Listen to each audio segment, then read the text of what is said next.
TikTok and BookTube have successfully reignited my repressed love of reading. And you know, as I'm in my reading era, I'm looking out for some book recommendations, and who else better to turn to than my literal bestie, Mr. Harry Styles. My friend, my bestie. If you're new here, I love Harry Styles. I do. I love him a lot. You know, every time I would see a photo of him holding a book or reading or whatever I would not give any second thought to what he was reading, but that changes today. I thought it would be a great idea to read some of his book recommendations, his favorite books he's been caught reading out in the streets of London, and you know, see what I think about these books. See what I think about his taste and compare it to my own. Also, I did not come up with this video idea, okay? This concept has been done before, but I wanted to do my own take on it, okay? Because I love reading and I love Harry. I'm going to be reading 4 of Harry's book recommendations. Then after I read the book, I'm going to give it a review and also rate it out of 5 stars, as I do with every other book I read. I know some of y'all have been begging for a reading vlog, and let me tell you, I have been working on this reading vlog since March.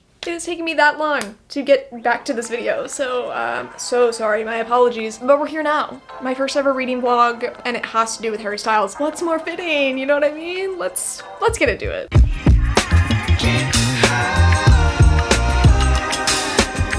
So the first book that I decided to read for this challenge that I did is My Policeman by Bethan Roberts. And yes, I didn't get the cover with Harry on it. I don't know why I didn't get the cover with Harry on it. Thinking about that now, I really should have done that. If you didn't know, this book was recently adapted into a film on Amazon Prime. Yeah. And Harry is one of the main characters. Harry was seen reading this out and about in London right before he got cast in the movie adaptation. This book is about Marion, who falls for her best friend's brother. Hey! And, you know, she's determined to make this relationship work despite the fact that Tom, aka Harry's character, she's not really, you know, his type. But, you know, that doesn't stop her. You know, this woman's got a mission. This is not gonna stop her. But he also doesn't back away either. So, like, they're kind of both in the wrong here. Let's cut to me back in March reading this. Hey everybody. I'm currently in Charleston. I started this yesterday on the plane. Clearly did not get very far. I'm on page 21, but I'm going to continue this today. So far, I'm really liking it. I think I can finish this honestly while I'm here. It's not even 300 pages. Yeah, I'm gonna keep reading it right now.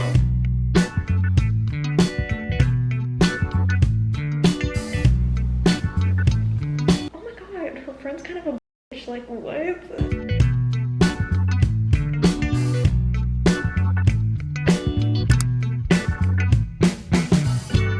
Still reading My Policeman. I think I'm like 25% through, and it's just getting good.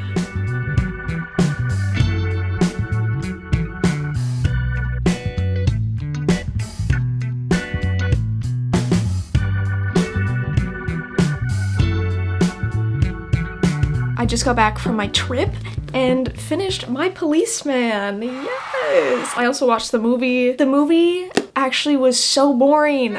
I'm sorry. I am 100% the person that's like book over movie always. And that was definitely the case for this one because this book was so much better than the movie. This was very entertaining. I didn't even realize I was like done with it by the time I was at the end. There were parts that I just like wasn't maybe a big fan of or like didn't really like. Marion, whose perspective we get, like, basically the whole time. She's kind of annoying sometimes, okay? And you know what? I'm here for annoying women, like, sure. But there were some things in here where I was like, oh, okay. I think overall this was a really entertaining book. I enjoyed my time reading it. The way this book is set up with like the timelines and the POVs I thought was really well done. Sometimes I don't like when a book has like dual timelines happening because it can get confusing, but this one wasn't. There was lots of heartbreak, yearning.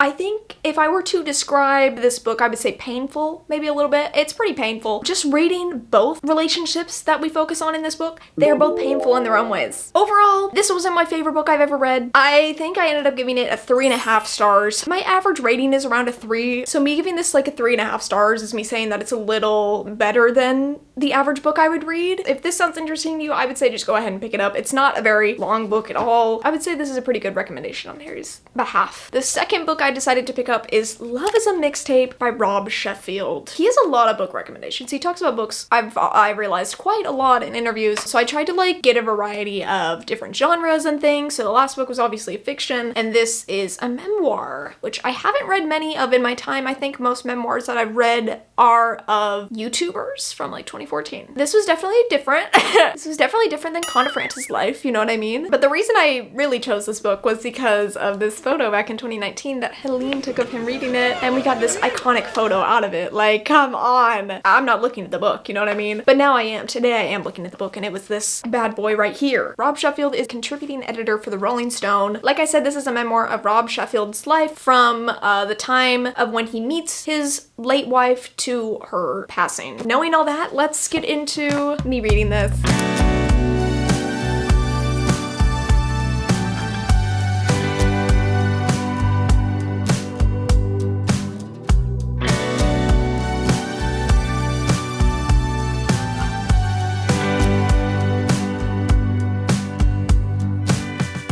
I'm actually really liking this so far. I don't remember the last time I read a memoir, but I always find them a bit boring, so this one is actually entertaining because he's like relating everything back to like music. I have finished Love is a Mixtape. I have some thoughts. I liked how each chapter starts with a mixtape that he made at some point in his life, and it correlates to the chapter. And I thought that was really fun. Some of his music takes I don't completely agree with. I think it was a good balance between talking about his life and also then talking about music. But you know what? This just solidifies my idea that it is completely valid to fall in love with someone because they have the same music taste as you. Solid read. Harry, good pick. I've been wanting to read this anyways, so good excuse to read it. First and foremost, I will say that this book did make me cry. It did make me cry. Like I said, I haven't read many memoirs. I really liked the structure of this one specifically, and it was really cool to see all the music that him and his friends were listening to at the time, and then how that was like intertwined with his life and things that are going on. As a music lover and someone who feels like music has been a extremely intense influence on their life, this was really fun to read for me. I really like how he talks about music as it relates to his memories, because that is a very big thing for me. I can listen to a song and know exactly when I first heard that song or when I was listening to it the most. I don't know how the music holds these memories for us, and that's how this book feels. This book like really encapsulates that feeling. I don't know really how to rate memoirs, so I gave this book a 3 stars. Some parts of it I didn't really love, but for the most part I think this was a pretty solid memoir. Let's add her to the stack. Let's get into the third book I read for this, which would be The Windup Bird Chronicle by Haruki Murakami. In his 2018 interview with Timothy Chalamet for ID magazine, where they like interviewed each other, Harry said that Murakami was one of his favorite authors. I have been dreading talking about this book. Also, this is not the longest book I've ever read, but it feels like the longest book I've ever read. Let's get into me reading it. Now that means we're gonna move on to The Windup Bird Chronicle. This is 600 pages. I'm like, I think 6% through this book. I've been trying to get into it. I don't think I've really gotten to the book plot yet. Like, I feel like we're still like building up some background right now. When I sit down to read it, I'm like in it. Right? But I also feel like I'm kind of trudging through it, but I think it's really interesting. I think once I hit that mark, once the story actually like picks up, because I like reading the synopsis on the back, I have not gotten to this point yet. So I feel like once that happens, I'll be more hooked. I'm gonna continue reading this and see what happens. Hopefully this doesn't put me into like a huge book slump, because that's what happened the last time I read a book this big. Last time I read a book this big, I read A Court of Silver Flames, and that book is like 700 or something. And after I read that, I was in a crazy book slump. So I'm really hoping that does not happen here.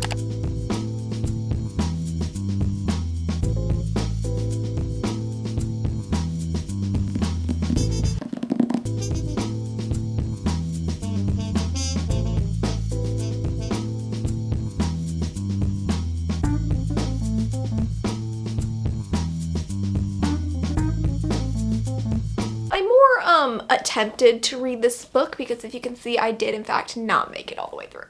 I didn't even make it halfway through this damn book. For the time being, I'm giving this a soft DNF, okay? Maybe I'll return back to it, probably not, because it's been months since I picked it up. But you know what? I tried. Okay, I tried to get through this. I did. I would try and give you a summary of this book, but I don't know. I don't know actually what was going on in here. I think that was my biggest problem with this book, is that it felt like we took forever to get to the main plot point of this book, or at least what is on the blurb on the back. And there was just a lot going on. There were so many things happening in this book, but it also felt like nothing was happening at the same time. But you know what? At the end of the day, I think I really realized that I like a book where I don't really have to think about things unless I'm reading fantasy, which does require you to think a little bit, but I really like a book that I can just stop thinking and just read. This one required some thought, which I knew going into it, but I still did it anyways, and I'm still complaining about it. The problem with me not finishing this book is not knowing if anything I read has any importance to the overall story. Like, I don't know how things get tied up, how things are wrapped up, so I feel kind of bad saying anything like bad about the plot or anything, or about the story. This book also talks a lot about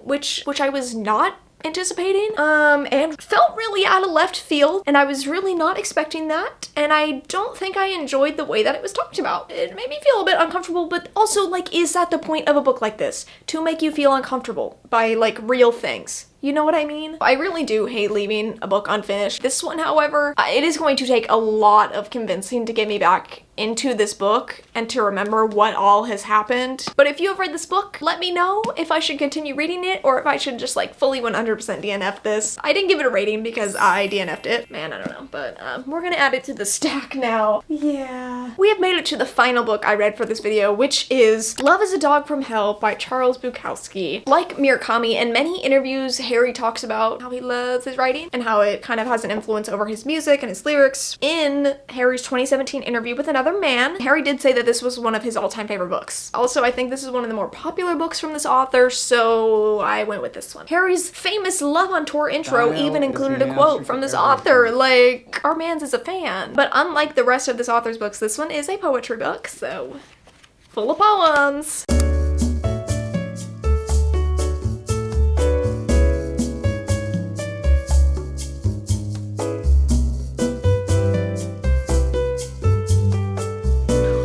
I'm literally only on the second poem, and this is like, I'm like, what are you saying? This Colleen Hoover ass line. What are we doing? What am I reading? Okay, now we're talking about Galveston, Texas, like this. What's the vibe here? I didn't fly all the way to Galveston to play chess. That's actually really funny. In the context that, in the sense that,